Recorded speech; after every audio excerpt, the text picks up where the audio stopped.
ఇక బాగి ఇంటికి రావడంతో పిల్లలందరూ హాయ్ మిస్సమ్మ అని అమరేంద్ర వెనకాల ఉండి అమరేంద్రకి కనిపించకుండా చాలా హ్యాపీగా చెప్తూ ఉంటే హాయ్ హాయ్ అని బాగి కూడా చెప్తూ ఉంటుంది. ఇంకా అలా మనోహరి రా బా బాగి లోపలికి వెళ్దాం అని అంటూ ఉంటే ఇంకా బాగి ఏం మాట్లాడకుండా అలానే నించొని ఉంటుంది.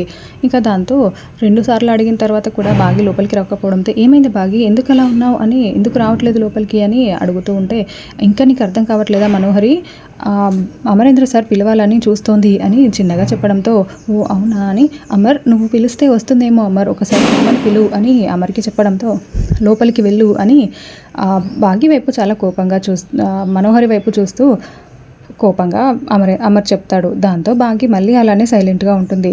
ఇంకా చెప్పాడు కదా బాగి లోపలికి వెళ్ళు అంటే ఎవరికి చెప్పాడు అని అంటూ ఉంటే నా వైపు చూస్తూ నీకు చెప్పాడు అని మనోహరి అంటుంది.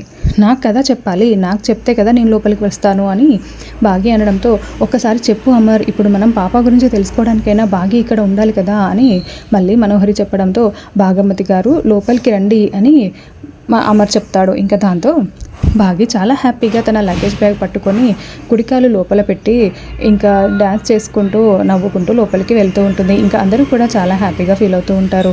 అమ్మయ్య మొత్తానికి నా ప్లాన్ సక్సెస్ అయిపోయింది, బాగి ఇంట్లో అడుగు పెట్టింది అని మనోహరి చెప్తూ ఉంటే ఈ కోడి బుర్రకి ఏమీ అర్థం కావట్లేదు అని చెంబ అనుకుంటూ ఉంటుంది.